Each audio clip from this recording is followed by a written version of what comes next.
ալպիական մանուշակ ուսումնական նախագծի պաշտպանության ընթացքում մենք Որոնը հենց այս վայր իրենց սփավերը համարեն այն պատճառով, որ հենց այստեղ է Պիթյունին մահացել։ Աքսել Բակունցը ծոնել է Եղիշե Չարենցի կնոջ հիշատակին, Արփինիկ Չարենցին։ Հակոբ Կարապետի Կոջոյանը ապրել է 1883-ից 1959 թվականներին, գեղանկարիչ, ՀԽՍՀ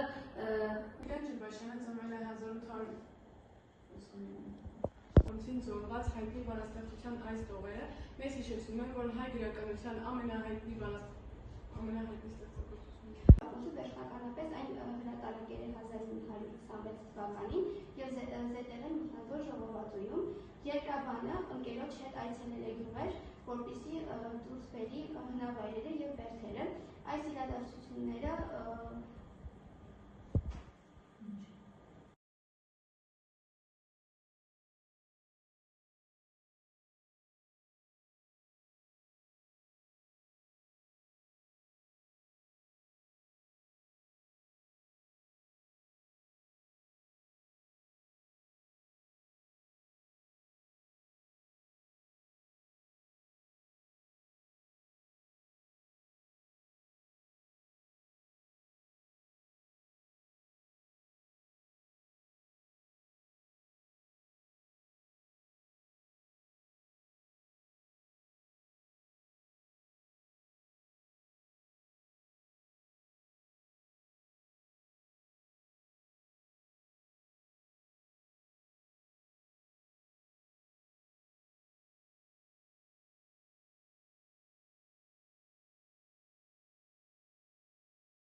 Արփենիկի հուշով սրբագործված հավետ, ալպիական ծաղկի այն հուրավետ, որ հուրելու է հար անունթեղեն։ Եղիշե Չարենցի ԱԲ-ին Աքսել Բակունցին ծնված բանաստեղծության հայտնի այս տողերը մեզ հիշեցնում են, որ հայ գրականության ամենահայտնի պատմվածքներից մեկը, ալպիական մանուշակը Աքսել Բակունցը ծոնել է Եղիշե Չարենցի կնոջ Արփենիկ Չարենցի հիշատակին։ Ինչ առանձնահատկությունների շնորհիվ է, որ այս պատմվածքը սիրվել և սիրված է մինչ օրս։ Տիգրան Ջրբաշյանը, որ հնագետի կերպարի հիմքում ինքն է, ու ալպիական մանուշակներ հիշում եք, սկզբի հատվածը երբ տպագրվեց ինչ արեց, ու հետո արդեն այդ պատկերները մինչև հնագետ բառը, ալպիական մանուշակի բովանդակությանը չենք անդրադառնում, ուտեղ բովանդակությանը մենք մեր տեսաշարում ենք անդրադառնում։ Վանքներ, չէ՞ էսի։ Արփենիկի հուշով սրբագործված հավետ, ալպիական ծաղկի այն բուրավետ, որ բուրելու է հար անյութեղը։ Երաշե Չարենցի ԱԲ-ին Աքսել Բակունցին ծնված հայտնի բանաստեղծության այս տողերը մեզ հիշեցնում է, որ հայ գրականության հայտնի պատմվածքներից մեկը ալպիական մանուշակը Աքսել Բակունցը ձոնել է Երաշե Չարենցի կնոջ Արփենիկ Չարենցի հիշատակին, ինչ առանձնահատկությունների շնորհիվ է, որ այս պատմվածքը դեռևս սիրված է։ Ինչ առանձնահատկությունների շնորհիվ է, որ այս պատմվածքը սիրվել և սիրված է մինչ օրս։ Այսօր մի պատմվածքի պատմություն ալպիական մանուշակ ուսումնական նախագծի ընթացքում մենք կներկայացնենք, թե ինչպես է ստեղծվել պատմությունը, հետաքրքիր փաստեր այդ Ինչ առանձնահատկությունների շնորհիվ է, որ այս պատմությունը սիրվել և սիրված է մինչ օրս նորից։ Ինչ առանձնահատկությունների շնորհիվ է, որ այս պատմվածքը սիրվել և սիրված է մինչ օրս։ Այսօր մի պատմվածքի պատմություն ալպիական մանուշակ ստեղծագործության Ինչ առանձնահատկությունների շնորհիվ է, որ այս պատմությունը սիրվել և սիրված է մինչ օրս։ Այսօր մի պատմվածքի պատմություն ալպիական մանուշակ ուսումնական նախագծի պաշտպանության ընթացքում մենք կներկայացնենք պատմվածքի ստեղծման պատմությունից հետաքրքիր փաստեր և պատմվածքի առանձնահատկությունները։ Ալպիական մանուշակը պատմվածքի ստեղծման պատմությունը 1926 թվականին Աքսել Բակունցը ընկերոջ Տիգրան Ջիլբաշյանի հետ այցելել է Զանգեզուրի շրջանի հնավայրեր փնտրելու։ Այս իրադարձությունները Աքսել Բակունցը մշակել և դարձրել է ալպիական մանուշակը պատմվածքի նյութ։ Ստեղծագործության հերոսներն են նկարիչը, հնագետը, Մտնաձորի հզվորը և հզվորի կինը։ Ալպիական մանուշակը պատմվածքը կարելի է ընդունել, որ գրվել է 1926 թվականին, սակայն Բակունցը լիովին վերամշակել և հրատարակել է 1933 թվականին Մտնաձոր ժողովածուում։ Պատմվածքը առաջին անգամ կարդացել է Ժենիա Գոզալյանը, որին նկարագրում է սև կաշվե գլխարկով կնոջ կերպարանքով։ Տիգրան Ջիլբաշյանը ծնվել է 1889 թվականի նոյեմբերի 9-ին Արևմտյան Հայաստանի Վան քաղաքում։ Նա երկրաբան մանկավարժ և ԵՊՀ երկրաբանական ֆակուլտետի հիմնադիր պրոֆեսոր։ Նրա նախաձեռնությամբ է ստեղծվել բյուրեղագիտության և հաշվագիտության լսարանը։ Նա Աքսել Բակունցի մտերիմ ընկերն էր, ումից էլ կերտվել է ալպիական մանուշակ պատմվածքի հնագետի կերպարը։ 1937 թվականի օգոստոսի 30-ին Տիգրան Ջիլբաշյանը ձերբակալվել է և լրտեսության կասկածանքով գնդակահարվել հենց նույն թվականին։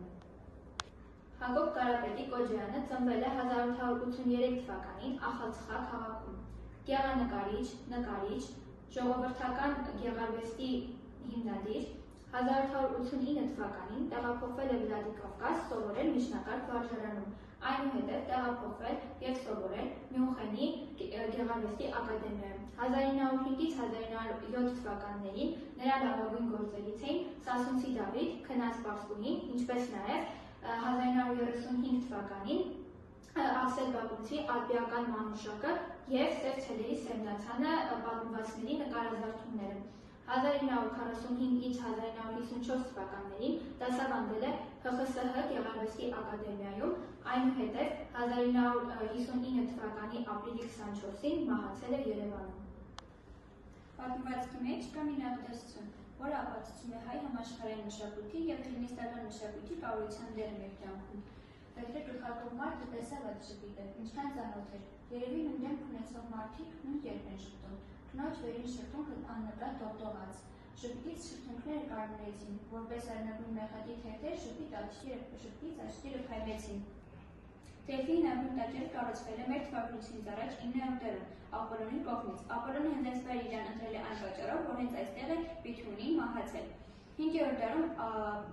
տաճարը քանդվում է, ավերվում է, սակայն վերակառուցվում է և ավելի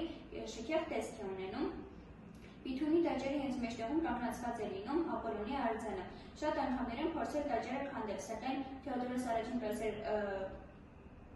թագավորության ներքո այդ ամենը քանդվում է և ավերվում։